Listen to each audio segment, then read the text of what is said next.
하나님이 정말 나에게 말하고 싶은 것은 이란 주제로 함께 말씀을 나누기를 원합니다. 요즘 사람들이 쓰는 단어 중에 이런 단어가 있더라고요. 일십이란 단어가 있더라고요. 나는 그게 처음에 뭔 뜻인지 몰랐어요, 저도요. 찾아보니까 일십이 뭘 보냈는데 보고도 답장하지 않는 거더라고요.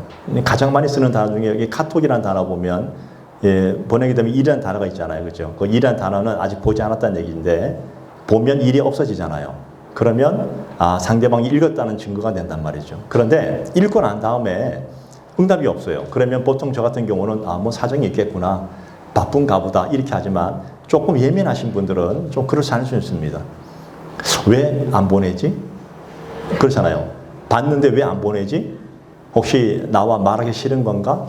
아니면 나와 관계를 끊자는 건가? 좀 심각하게 말하면, 아니면 나와 전혀 할 말이 전혀 없는 것인가? 라고 그렇게 또 오해할 수 있지 않겠습니까? 사실 이 일십이 무서운 이유는요, 답장이 없다는 그 문제가 아니라 너와 나와의 관계가 끊어질까, 그게 두려운 거예요, 사실은요. 혹시 나의 답장이 오지 아니하면 너와 나의 관계가 좀 멀어지고 혹시 끊어지진 않을까 하는 그런 마음들. 그런데 여러분, 우리가 성경을 한번 여러분 읽어보시면 다 알잖아요. 성경 전체를 보면 우리 하나님께서, 우리가 아무리 하나님께 뭘 이렇게 얘기해도 주님께서 우리에게 일십, 다시 말하면 하신 장면은 단 한 장면도 없다라는 것이죠. 하나님께서는요, 오히려 우리에게 무엇을 얘기해도 다 응답해 주시고 대답해 주시고 이끌어 주셨습니다. 오히려 사람들이 하나님의 말씀을 읽고도 무시해 버립니다. 그렇지 않을까요? 어쩌면 사람들이 하나님의 그 말씀을 듣고도 그냥 외면해 버립니다. 때로는 등을 돌리고 때로는 이렇게 하나님을 쳐다보지 않는 그런 경우도 많이 있다는 것을 보게 되죠.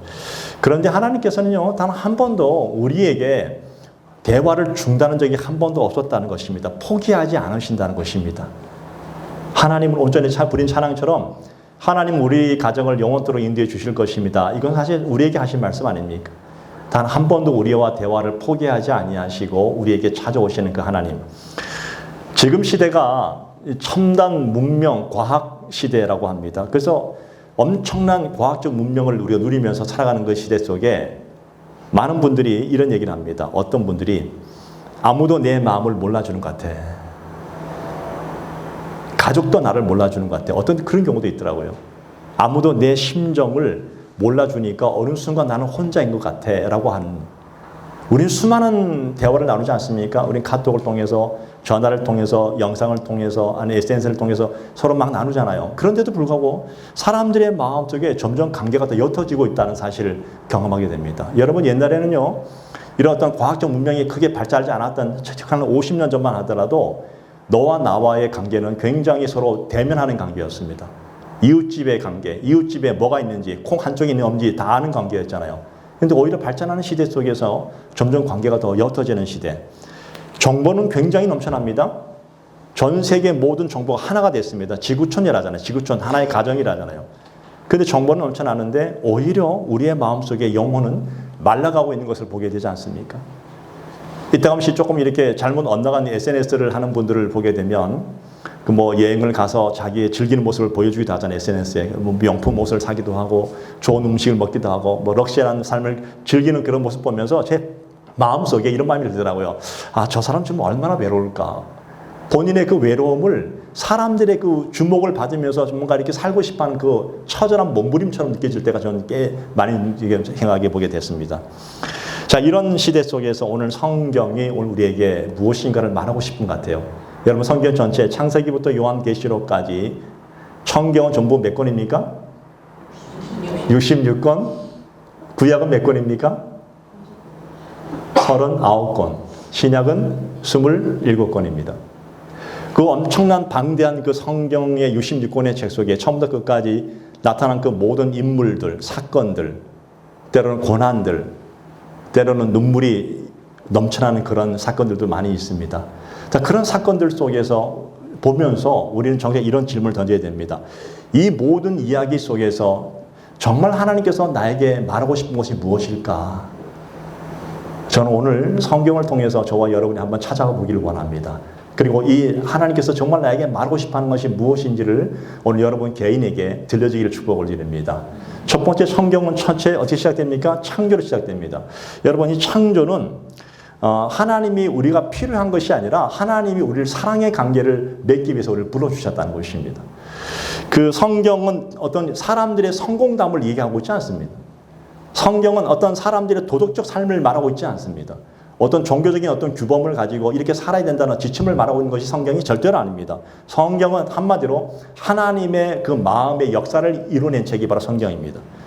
오늘 창세기 1장 1절을 첫 장에 뭐라 나오는지 아십니까? 태초에 하나님이 천지를 창조하시니라 이렇게 시작됩니다. 우리는 이렇게 생각합니다. 태초에 하나님이 천지를 창조하시니까 하나님은 전능하신 분이니까 당연히 그럴 수 있지. 하나님은 전지전능하신 분이니까 뭐 무에서 유를 창조하신 하나님이니까 당연하지.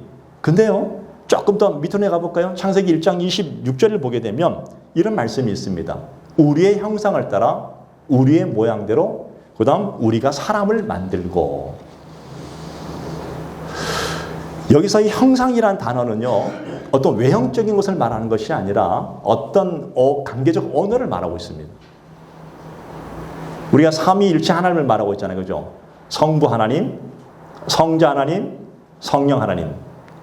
자, 이 성령, 이 삼위일체 하나님은요. 그 하나의 어떤 공동체 안에서 영원한 사랑의 교제를 나누는 사이였습니다. 그건 하나님이셨습니다. 근데 하나님은 홀로 계시지 않고 이 완벽한 사랑의 공동체를 성부, 성자, 성령으로 이루어내신 이 공동체가 바로 이 삼위일체 하나님이십니다. 자, 그런데 여기서 하나의 또 질문이 생깁니다. 그렇게 완벽한 공동체를 이루시고 사랑의 공동체를 이루신 하나님께서 왜 굳이 사람을 창조하셨을까? 왜 굳이? 그렇지 않습니까? 답은 이겁니다. 필요해서가 아니라 사랑을 나누고 싶어서 창조하셨다는 겁니다.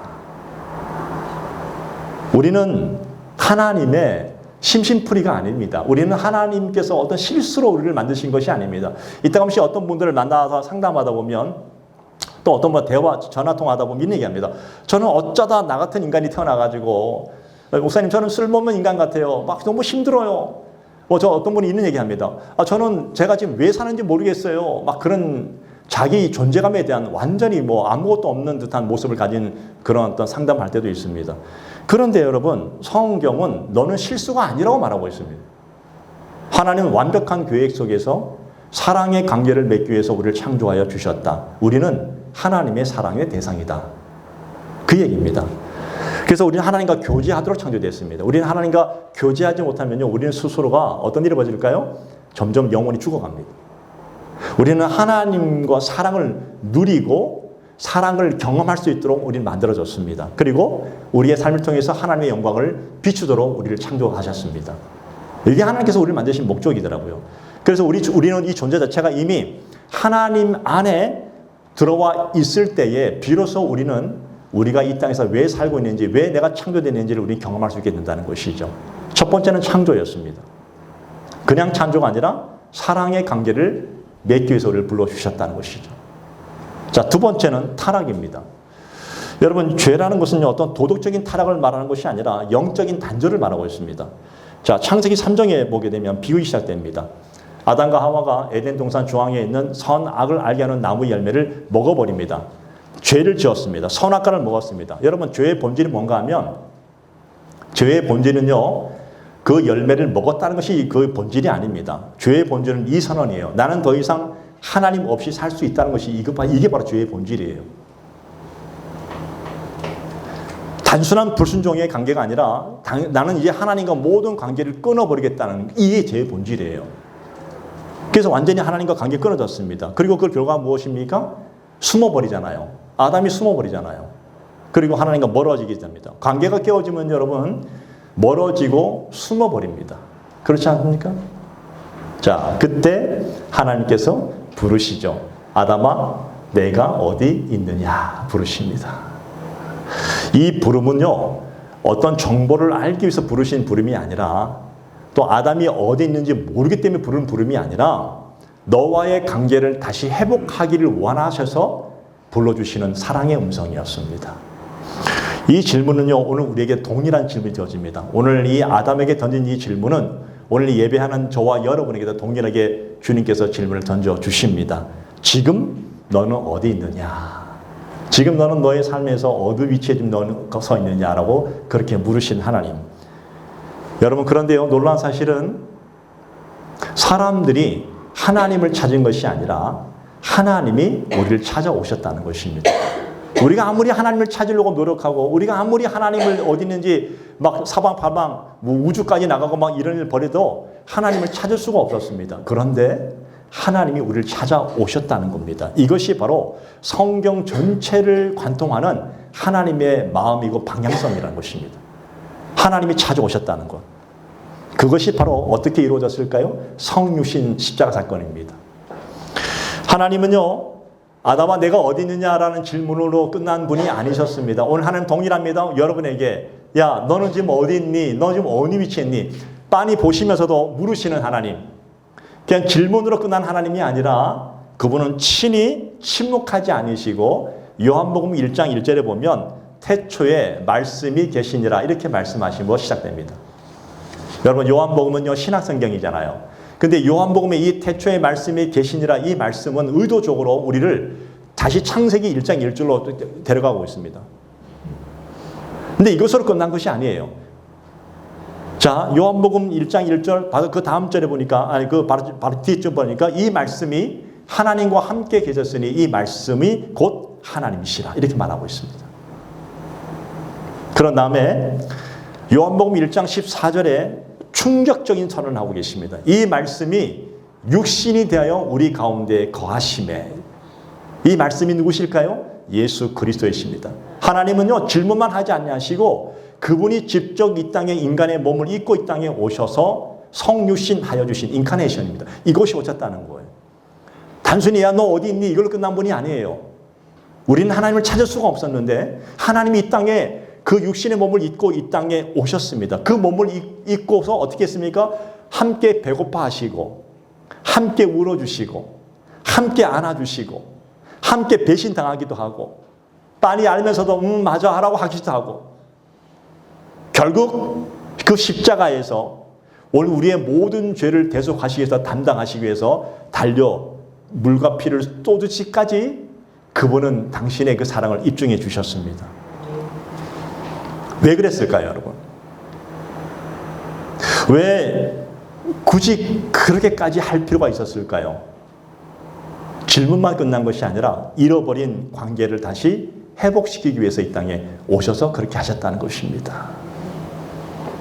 창세기에서 하나님은 아담을 찾을 때 내가 어디 있냐 물으셨던 하나님이 오늘 요한복음에 오셔서 내가 바로 여기 있다라고 직접 눈으로 보여주셨습니다. 이게 바로 성육신이에요. 보여주시고 난 다음에 가장 큰 외침이 뭔지 아십니까? 그 십자가에서 나는 아직도 너를 포기하지 않았다고 말하고 계십니다. 그리고 말씀해 주십니다. 그리고 요한복음 19장에 보게 되면 마침내 그분은 또 이렇게 말씀하시죠. 마지막 십자가에서 마지막 한마디, 다 이루었다라고 말씀해 주셨습니다. 다 이루었다. 이 말은요, 너의 죄의 대가가 이미 다 지불되어졌다는 것입니다. 너의 모든 그 어떤 모든 죄도 다 지불이 되어졌다고 말씀하시고, 그리고 너와 나와의 깨어진 관계가 다시 회복이 되어졌다고 그렇게 말씀하고 계십니다. 그리고 너를 향한 하나님의 그 사랑이 말로만 한 것이 아니라 예수 그리스도를 통해서 완벽한 사랑의 완성으로 이루어졌다라고 보여주신 사건이 바로 십자가의 사건이었습니다. 그리고 그 결론이 오늘 본문에 나와 있습니다. 자, 오늘 본문 말씀 다시 볼까요? 요한복음 20장 31절 말씀 같이 한번 보겠습니다. 다시 한번 읽어볼까요? 시작. 오직 이것을 기록함은 너희로 예수께서 하나님의 아들 그리스도이심을 믿게 하려 함이요, 또 너희로 믿고 그 이름을 힘입어 생명을 얻게 하려 함이라. 여러분, 오늘 성경의 목적을 다시 알아야 됩니다. 오늘 하나님께서 이 성경을 통해서 끊임없이 그 수없는 인물을 등장시키시고 수없는 사건을 만드시고 기적을 베푸시고 수없는 고난과 눈물 속에 나타난 모든 사건의 단 한마디는 뭐였냐면 바로 예수 그리스도를 통한 사랑의 외침을 우리에게 보여주고 싶었습니다. 그리고 끊어진 관계를 회복시키기 원하셨습니다.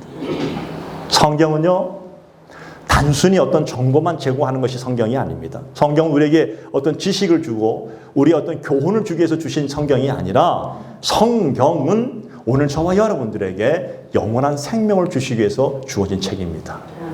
그래서 성경은 살아있는 말씀이라는 거예요. 오늘 영원한 죄와 사망 가운데 영원한 지옥에 갈 수밖에 없는 영원한 인생들에게 다시 끊어진 그 관계를 영원한 생명을 주시기 위해서 우리 주님께서 이 성경을 우리에게 주셨습니다. 자, 여기서 말하는 이 생명은 헬라어로 보면 조에라는 단어인데요. 이 생명은요, 하나님과 연결된 생명을 말하고 있습니다. 지금은 살아있지만, 그러나 우리는 살아있는 것처럼 보이지만 우리는 언젠가 죽잖아요. 그냥 영원한 죽음 지옥이에요. 그런데 하나님과 연결된 생명은 영원한 생명이라고 말씀하고 계십니다. 그 영생이라고 그렇게 말씀하고 계시죠. 사랑의 교회를 개척하셨던 이 고 오카넌 목사님께서 이렇게 말한 적이 있습니다. 신앙이란 것은 단순히 하나님을 설명하는 것이 아닙니다. 신앙은 지식이 아닙니다. 신앙은 내가 진솔하게 하나님 앞에 서 있는 것입니다.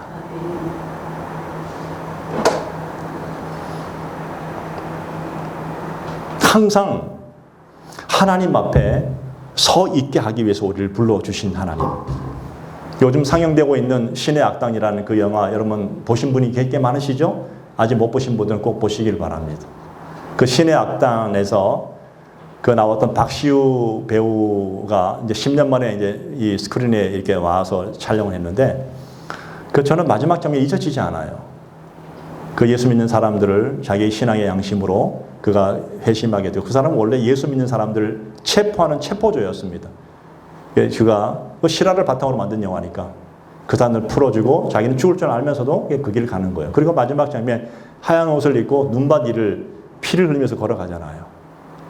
그게 마지막 죽는 장면이잖아요. 근데 제가 그 단어가 잊혀지지 않아요. 하늘을 쳐다보면서 이렇게 얘기를 하죠. 하나님, 저 잘했죠. 네. 하나님, 나 정말 잘했죠. 그 단어가 저는 그때 그 영화를 보면서 있잖아요. 제 마음속에 들려진 마음이 이런 마음이었습니다. 하나님께서 이렇게 말씀하세요. 그래, 너 참 잘했다. 네. 근데 제가 그 영화를 보는 가운데 그 완악했던 한 인간이 정말 공산주의 사상에 머무르던 그 인간이 기독교를 적으로 여기는 그 인간이 찬양을 통해서 또 성경을 읽으면서 변화되는 과정을 통해 누구도 가르치지 않았어요. 그냥 진솔하게 성경 말씀에 서 있었던 그 한 사람이 죽을 줄 알면서 그 길을 걸어가는 거예요. 그리고 그 마지막 그 죽는 장면에서 가장 진솔하고 어떤 가식도 없는 그냥 하나님 앞에 서 있는 그 진실된 모습으로 그가 던지는 한마디, 하나님 나 잘했죠 라는 단어였습니다.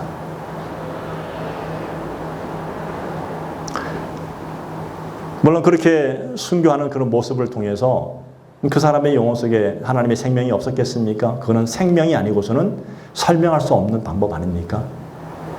저는요, 저와 여러분들이 이 땅을 살아가면서 우리가 다 부족합니다. 우리도 연약한 자들이고 우리도 죄를 질 수 있고 여전히 지금도 여전히 우리는 허물이 많이 있습니다. 그런데 다른 누군가에게 보여주기의 어떤 그런 삶이 아니라 어떤 지식의 삶이 아니라 정말 진솔하게 하나님 앞에 서 있다가 언젠가 하나님께서 나를 부르시는 그날에 저 이렇게 고백했으면 좋겠습니다. 하나님, 저 참 잘했죠. 네. 얼마나 감격입니까? 오늘 예배하는 이곳에 30명, 40명, 어떤 곳에는 뭐 10,000명, 어떤 곳에는 뭐 10만 명, 어떤 곳에는 100만 명이 모인다 할지라도 그 100만 명의 사람이 동시에 하나님을 보는 것이 아니라 우리는 그 속에서도 단 나의 한 사람이 진솔하게 서서 하나님을 바라보는 것이야말로 그게 신앙의 모습입니다.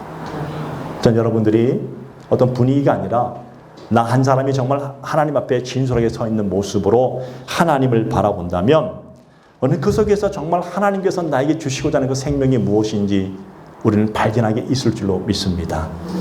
오늘 하나님이 정말 나에게 말하고 싶었던 그 한 가지 말이 뭐였을까요?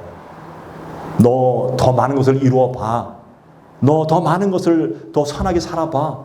너 참 착하게 살아서 봐. 이런 말씀 안 하셨더라고요. 그냥 내게 돌아와. 내 품에 안겨봐. 내가 너를 사랑해. 창세기의 하나님은 내가 어디 있느냐라고 물으셨습니다. 근데 오늘 요한복음에 나타난 하나님은 내가 너를 위해서 이 땅에 왔고 지금 여기까지 내가 왔다라고 말씀하십니다. 그리고 그 사랑을, 그 아버지의 사랑을 그 아들 예수님은 다 보여주셨습니다. 여러분, 신앙이라는 것이 있잖아요. 그냥 어떤 종교 생활이 아닙니다. 신앙은 관계 회복이에요. 저는 여러분들이 오늘 주님 앞에 나올 때마다 또 여러분의 일상 삶 속에서도 늘 하나님과의 그 관계를 잘 맺기를 축복을 드립니다. 세상 사람들과의 관계도 한번 비틀어지면요, 얼마나 잠을 못 잡니까? 안 그렇습니까? 잠 못 자고 고민하고 막 스트레스 엄청 받잖아요. 사람의 관계도 그런데 우리가 하나님과의 관계에서 내가 좀 어긋나 있으면 얼마나 그게 힘들까요, 여러분? 근데 우리는 어떤 순간 너무나 무덤덤해져 버렸습니다. 우리의 영원한 생명을 주신, 지금도 나와 관계를 맺기 원하신 하나님 앞에서 저와 여러분들이 그 관계를 다시 한번 돌아보시고 회복하기를 축복을 드립니다. 우리가 죄 가운데 숨었을 때 하나님은요, 우리를 향해서 절대 등을 돌리지 않으셨습니다. 내가 하나님을 외면했을 때도 나는 몰랐는데 하나님은 항상 내 가까이 와 계셨습니다. 내가 그렇게 내 인생 속에서 내가 하나님을 원망하고 불평하고 세상을 원망할 때도 하나님은 십자가 위에서 나를 아시고 나의 이름을 불러주셨습니다. 나는 지금도 너를 사랑하고 있다고 말하고 계십니다. 그게 십자가의 외침이 아닐까요? 여러분, 지금도 잊지 못하는 사건이 있습니다. 2001년 9월 11일이 9.11 사건이잖아요. 벌써 25년이 지났더라고요. 저는 어제 본 것처럼 느껴지는데 벌써 25년이 지났어요. 근데 그 테러가 일어났을 때 그토록 자랑했던 그 뉴욕의 세계 무역센터가 쌍둥이 빌딩이잖아요. 무너지는 그 과정 속에서 사람들은 직감했을 것입니다. 그 안에 수천 명의 사람이 다 목숨을 잃었지만 그 사람들이 죽어가면서 나는 이제 죽을 거라는 그 직감을 하잖아요. 그러면서 그들이 보냈던 문자 메시지들이 수백 통이 이걸 찾아서 한번 이렇게 분석해 봤나 봐요. 마지막 죽음의 그 1분의 순간에 사람들은요, 인생의 모든 거품이 다 꺼졌습니다. 거품이 다 사라지고 뭐 돈을 벌고 성공하고 복수하고 뭐 원망하고 불평하고 억울한 일 그런 거 절대 말하지 않고 그 수많은 메시지들의 단어는 딱 하나였더라고요. 내가 사랑하는 가족들에게 사랑한다 말하고, 내가 사랑하는 그 누구에게 사랑한다 말하고, 어떤 사람에게 미안하다 말하고, 그 미안하다 말 속에는 사랑이 포함되어 있는 거예요.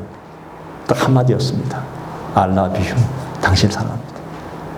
어떤 얘기도 하지 않았습니다. 그 마지막 죽음의 순간에 가장 진솔하게, 그리고 그들이 전하고 싶었던 단 한마디는 사랑이었습니다.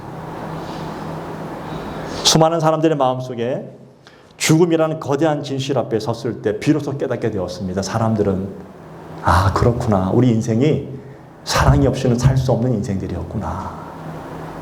그 사랑이 어디에? 하나님과 연결되는 사랑이었습니다. 오늘 저와 여러분의 인생 속에 매 순간 살다가 여러분 마음속에 조금 이렇게 원망이 생기고 때로는 낙심이 생기고 때로는 여러분의 인생 속에 고난이 왔을 때 여러분 기억하시기 바랍니다. 사람들 마지막 죽는 그 마지막 순간이 그 1분의 순간에 그들이 그토록 외치고 싶었던 한마디는 사랑이란 단어였습니다. 하나님과의 사랑이었습니다. 그분의 사랑으로 내가 너를 사랑한다고 말하고 있는 거예요. 그런데요, 성경이 바로 그렇더라고요. 오늘 이 성경 66권은 그 마지막 1분의 진실을 우리에게 말하고 싶었던 것입니다.